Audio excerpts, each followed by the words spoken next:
Good afternoon, viewers. You're watching Nltv Midday News. Let's start with the headlines first. The 9th International Tourism Mart for the Northeast region was inaugurated at the State Banquet Hall, CM Rio's residence. Nagaland Directorate Ministerial Service Association holds its third biennial conference cum general meeting at Capital Convention Centre, Kohima. Meeting of the state-level war room of COVID-19 under the chairmanship of Chief Secretary reviews COVID-19 situation in the state, giving an overview of the situation. Kohima holds Phase 2 of New India at 75 awareness on HIV, TB and blood donation campaign in 6 schools and 6 colleges. All farm-related issues, including the demand for all-crop minimum support price, implementation of Swamithan report, unemployment and other issues will be discussed in Kisan Mazdoor Mahapanchayat in Mumbai.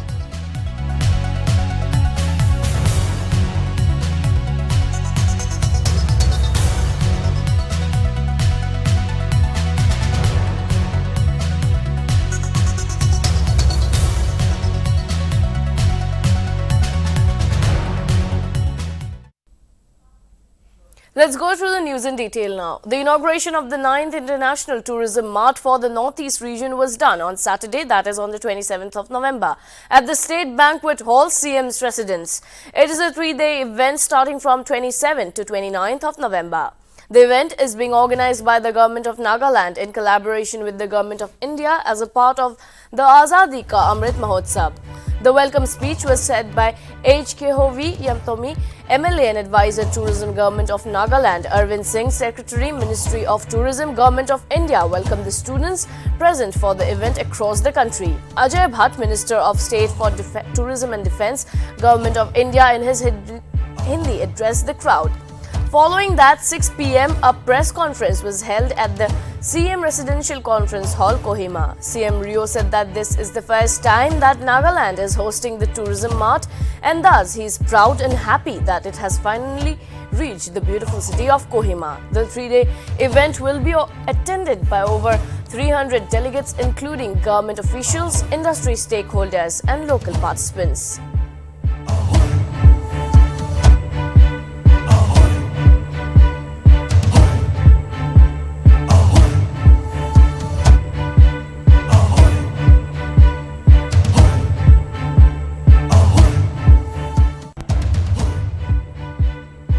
Your dedication and support for the ITM means a great deal to us, especially in these challenging COVID times. The Ministry of Tourism, along with the northeastern states, has been organizing international tourism marts to promote the tourism potential of the northeast region of India. This is the biggest travel and tour networking event in the northeastern region of the country. The rich natural beauty, serenity, and exotic flora and fauna of northeastern India are invaluable resources for the development of tourism, especially ecotourism. The region is endowed with diverse tourist attractions, and each state has its own unique feature. These attractions are scattered over the entire region and are largely located in remote areas within a highly fragile environment. These attractions and the people of the region constitute rich tourism resources. The facilities for tourists to stay, for food, shopping and entertainment are improving every day, and we have seen improvement over the number of years as we have been conducting them out. Travel and tourism is one of the world's largest economic sectors, creating exports, jobs and prosperity around the world. And Indian tourism sector has emerged as one of the key drivers of growth for the Indian economy as it rebounds after the COVID pandemic. We are all facing this challenge, which has severely impacted the world as a whole. And the Ministry of Tourism, under the leadership of our Tourism Minister and Minister of State, along with our stakeholders, we are trying to work constantly to support the sector. कुछ लोगों के मन में ये विचार आता है कि ये पहले क्यों नहीं हुआ, अब क्यों हो रहा है, कहां हो रहा है। देखिए, माननीय प्रधानमंत्री जी ने लाल किले की प्राचीर से कहा था कि नॉर्थ ईस्ट में बहुत ही ज्यादा पर्यटन की संभावनाएं हैं, हमको वहां जाना चाहिए। आने से बहुत खुशी भी होती है, एक दूसरे को जानते भी हैं, हमारी संस्कृति को भी जानते हैं, हम एक देश के लोग हैं और दुनिया के लोग में हमारा तो भारतीय बंधुत्व है। हम तो कहते हैं कि पूरा विश्व बंधुत्व की भावना जो चलती है भारतीय बंधुत्व के द्वारा फैली हुई है। आप सब जानते हैं वसुधैव कुटुंबकम, सारा परिवार एक फैमिली की तरह से है। संसार अगर किसी ने कहा है तो ये हमने कहा है, हमारे देश ने कहा है। इसलिए हमारे लिए सारे लोग पूजनीय हैं, जितने भी एम्बेसडर्स विदेशों के आए हैं, हम आपका तहे दिल से स्वागत करते हैं कि आपके हमारे रिश्ते इसी तरह से बहुत स्मूथ और बहुत अच्छे बने रहें और हम एक दूसरे को समझने का प्रयास करें। The Hornbill Festival also provides an opportunity to the people of Nagaland to engage meaningfully with the rich culture from our hearts, from various parts of our country and the world at a single place. From Great Britain to India, from the United States to Korea, people from all walks of life now share an experience like no other at the Hornbill Festival. Nagaland Directorate Ministerial Service Association held its third biennial conference cum general meeting at Capital Convention Centre, Kohima on the 27th of November. President NDMSA David Jemu in his presidential address encouraged everyone to rededicate to be more diligent, dutiful and sincere towards entrusted responsibilities wherever one is placed as a public servant. General Secretary NDMSA Kefiu Sefe in his brief report highlighted that the association came into existence on 30th of July 1975, whereby the cadre members of the association comprise of the directorates LDAS, UDAS, Assistant Superintendent, Superintendent and Registrars totaling about 1,480 members from 62 directorates offices in Nagaland. As of now, there are 470 posts of UDAs and 681 posts of LDAs. A new team of office bearers were also elected for the tenure of 2021 to 23, which was inducted with I. Lanusanan Jamir, Superintendent Police Headquarters as the President and Sendangsho UDA Labour Commission as the Vice President.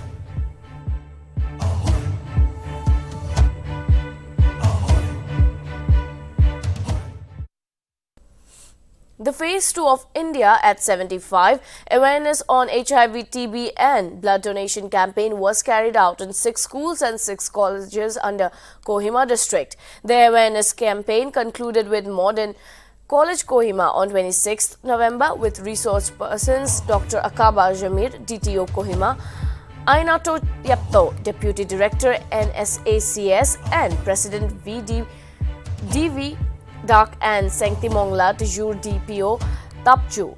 Theme for the second phase online competition will be on HIV, blood donation and TB. The competition will be conducted at school level on the categories of Paint Your Thought, Mask Painting, Face Painting and Voice Your Thoughts, Spoken Word competition, and at college level on the categories of Film Your Thought, Video Competition and Publicize Your Thought, Poster Making Competition. The program is being organized by Nagaland State AIDS Control Society under the aegis of National AIDS Control Organization, Ministry of Family, Health and Family Welfare, Government of India and Kohima District.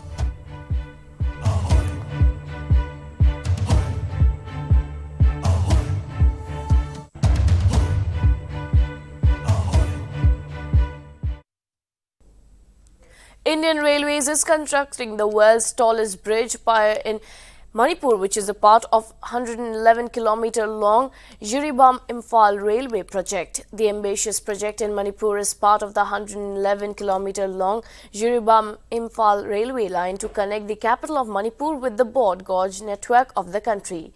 The bridge, which is being built at a pier height of 141 meters, will surpass the existing record of 139 meters of Mala Rizeku Viaduct.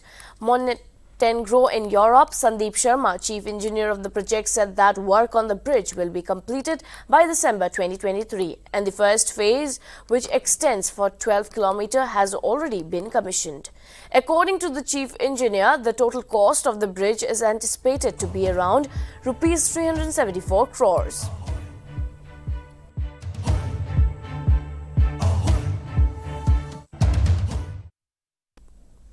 Ahead of the Parliament's winter session on Monday, the Narendra Modi-led central government has called an all-party meeting to be chaired by the Prime Minister on Sunday to discuss the agenda for the session and other important businesses.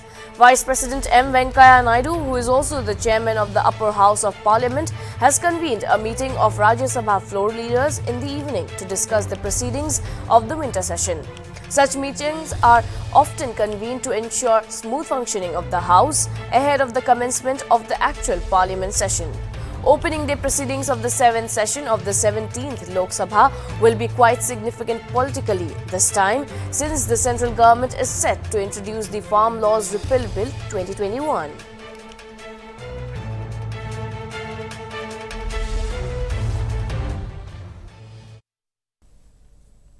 Varanasi is set to become the first Indian city to start ropeway service as a mode of public transport. Divisional Commissioner of Varanasi, Deepak Agarwal, informed on Sunday. Agarwal remarked that the city needed a public transport service, so as per the comprehensive mobility plan, the ropeway system was a viable option to improve traffic. He further added, DPR sanction of the ropeway system have been tendered and bidding proceedings will be completed by December 11th. Notably, this ropeway will be based on a public-private partnership model with a capacity of 4,500 and it will be a 3.45 km stretch covering Cantonment Railway Station, Sajant Tiraha, Ratyaratra and Girjaghar Chauhara in the initial period.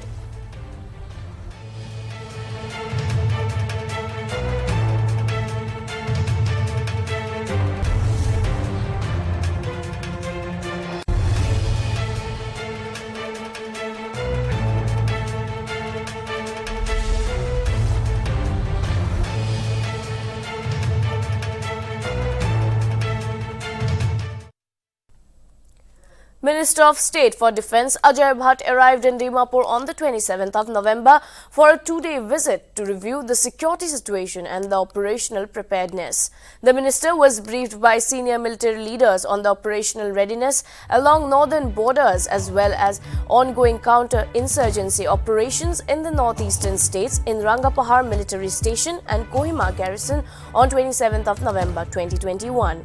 Ajay Bhatt also laid wreath at Rangapahar War Memorial to pay homage to those who made supreme sacrifice in the line of duty and interacted with the troops and commended them for their professionalism and high morale. The minister will visit Dimapur and Kohima during his two-day visit and will also meet important leaders of the state.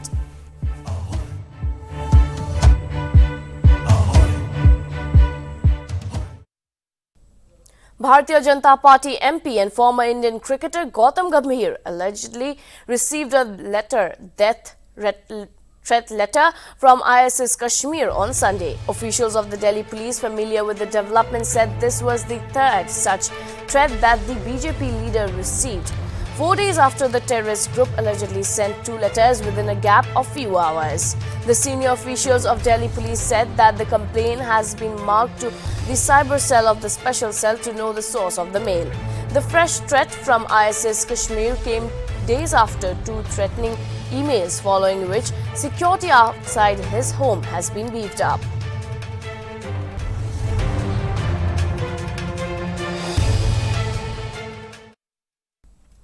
Six years after the Supreme Court nixed Parliament's NJAC Act that had rejected and replaced the judges selecting judges collegium system, President Ramnath Kovind on Saturday gave fresh momentum to calls for reforming the selection method and suggested nurturing of grassroots level judges chosen through an all-India exam for promotion to higher judiciary.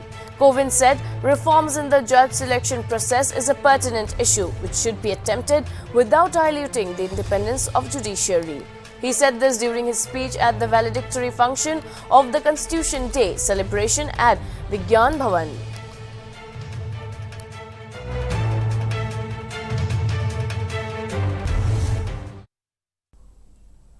"18 people died and 5 others were injured in a road accident that took place in West Bengal's Nadia district on Saturday night. The incident happened when over 20 people were heading towards Navadweep crematorium in a matador carrying bodies from Bagda of North 24 Pargana, and the matador collided with the truck parked on the side of the road in the Fulbari under the Hanskali police station area. This led to the killing of several people and leaving others injured. According to police, the accident happened due to thick fog and the high speed of the vehicle. The injured have been admitted to the hospital and the police investigation is underway.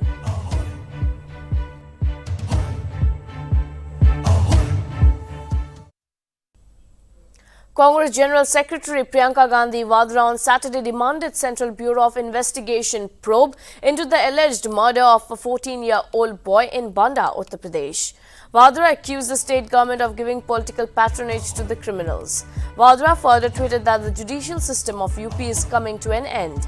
Earlier on Friday, Vadra slammed the BJP-led government in Uttar Pradesh for the alleged lack of action in case of murder of a labourer and his family in Prayagraj.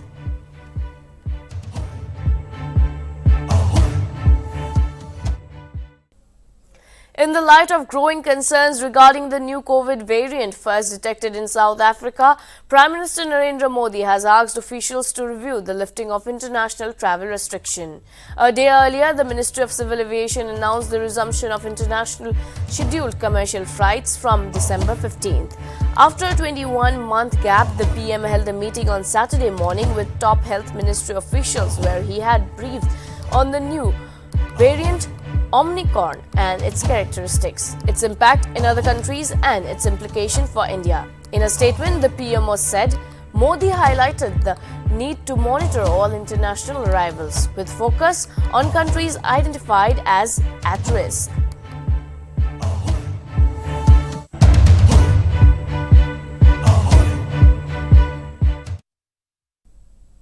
All farmers-related issues including the demand for all-crop minimum support price, implementation of Swaminathan report, unemployment and other issues will be discussed in Kisan Mazdoor Mahapanchayat, which is scheduled to be held in Mumbai on Sunday.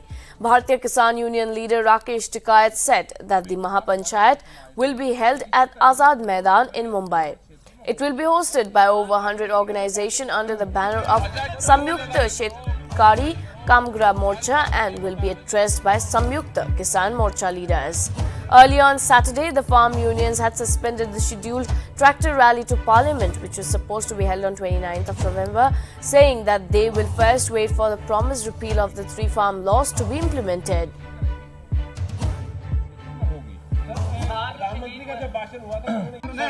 क्यों लड़ाई करो सारी बात वही बता देंगे।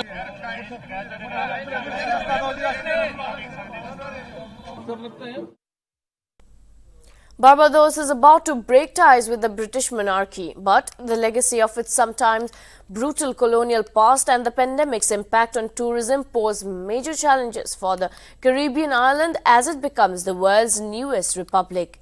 Known for its beaches and love of cricket, Barbados will this week replace its head of state, Queen Elizabeth II, with its current representative, Governor-General Sandra Mason. Celebrations from Monday evening through Tuesday will include military parades and celebration as Mason is inaugurated.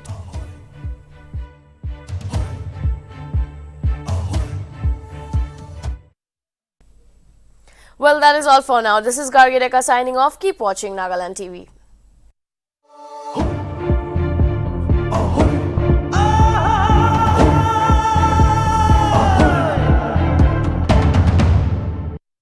Dream to become a reporter or want to be a news anchor? Your dreams can be a reality now. Grab the chance to serve your state as a journalist. Send your CV to cvdy365@gmail.com. Call us at 70990333.